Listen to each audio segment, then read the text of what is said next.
Hello friends, आज मैं share करने जा रही हूँ लौकी की पकौड़ियाँ, जो कि करीब करीब सभी को पसंद होती है। देखिए ये कितनी क्रिस्पी और फूली फूली बनी हुई है, बिल्कुल कचौड़ियों की तरह। तो चलिए आज मैं इसमें कुछ ऐसी ट्रिक्स बताती हूँ जिससे आप भी जब बनाएंगे तो ये ऐसे ही क्रिस्पी और फूली फूली सी बनेंगी। तो चलिए अब हम इनको बनाना स्टार्ट करते हैं। लौकी की पकौड़ी बनाने के लिए हमने ये एक फ्रेश लौकी ली है। फ्रेश के साथ साथ लौकी पतली और मुलायम होनी चाहिए, जैसे हमने ली है। चलिए हम इनको छील लेते हैं, इनका जितना भी छिलका है उतार देते हैं। लौकी जितनी मुलायम और बिना बीज वाली होगी, पकौड़ियाँ उतनी ही अच्छी बनेंगी। ये लौकियों का छिलका हमने उतार लिया है। अब इसके पीसेस कर लेते हैं पकौड़ियों के लिए। अब हम इसे गोल गोल शेप में काट लेते हैं, जैसे हम आलूओं का चिप्स काटते हैं।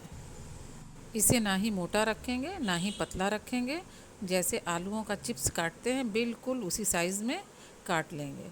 चलिए ये कट गई। अब जो लौकी का आगे वाला और पतला भाग था उसको चलिए लंबाई में काट लेते हैं, इस तरीके से।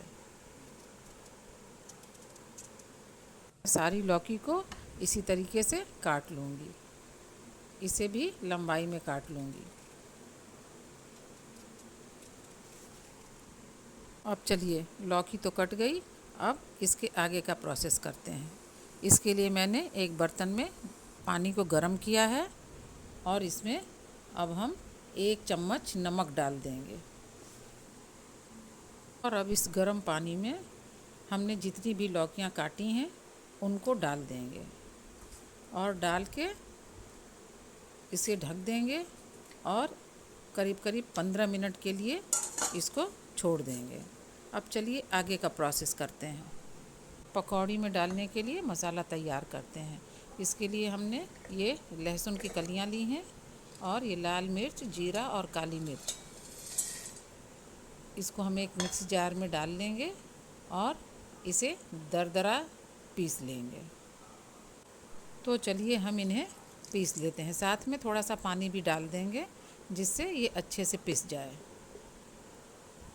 चलिए हमने पीस लिया है, देखिए इतना दरदरा है ये।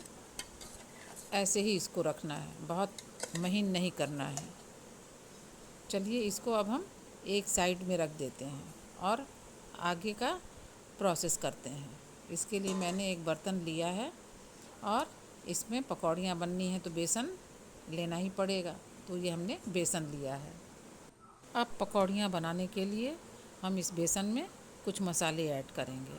तो ये हमने थोड़ा सा इसमें आधा चम्मच के करीब हल्दी डाला है और हाफ़ चम्मच ही हमने इसमें धनिया पाउडर डाला है और ये टेस्ट के अकॉर्डिंग इसमें नमक डालेंगे और इसके बाद इसमें खड़ा जीरा डालेंगे 1/2 टेबल स्पून। और जो हमने मसाला मिक्सी में पीस के रखा है अब वो सारा हम इस बेसन में डाल देंगे और इसी मिक्सी में थोड़ा सा पानी लेके जो भी मसाला लगा हुआ है वो सब बेसन में डाल देंगे। अब मसाले को बेसन में अच्छे तरीके से मिक्स कर देंगे और इसे एक किनारे रख देंगे। चलिए आगे की तैयारी करते हैं। इसके लिए गर्म पानी में जो मैंने लौकी के पीसेस भिगोए हैं उनको हम एक छन्ने में निकाल के और 10 मिनट के लिए रख देंगे, जिससे उसमें जितना भी पानी है वो छन्ने से निकल जाए। तो चलिए इसे हम छान देते हैं।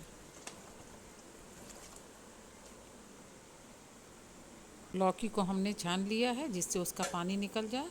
अब देखिए इसको हाथों से दबा के देखते हैं ये कितनी मुलायम हो चुकी हैं। चलिए अब पकौड़ियाँ बनाने के लिए आगे का प्रोसेस करते हैं।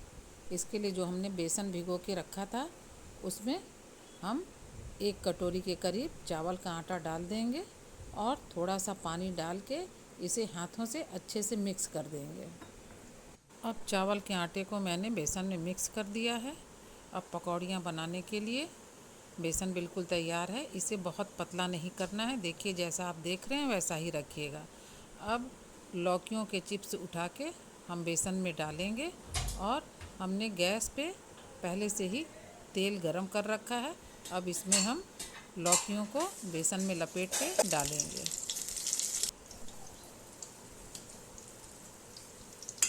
देखिए लौकियों की पकौड़ियाँ कितनी फूल गई हैं और कितनी क्रिस्पी हैं।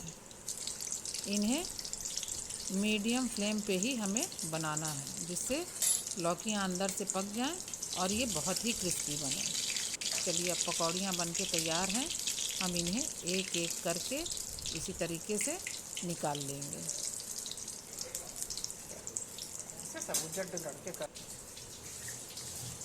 इसी तरीके से हम सारी पकौड़ियों को तेल में तल लेंगे।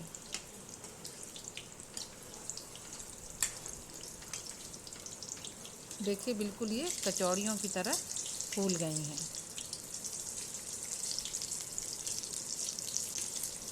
चलिए ये भी हो गई हैं, इन्हें भी हम निकाल लेते हैं।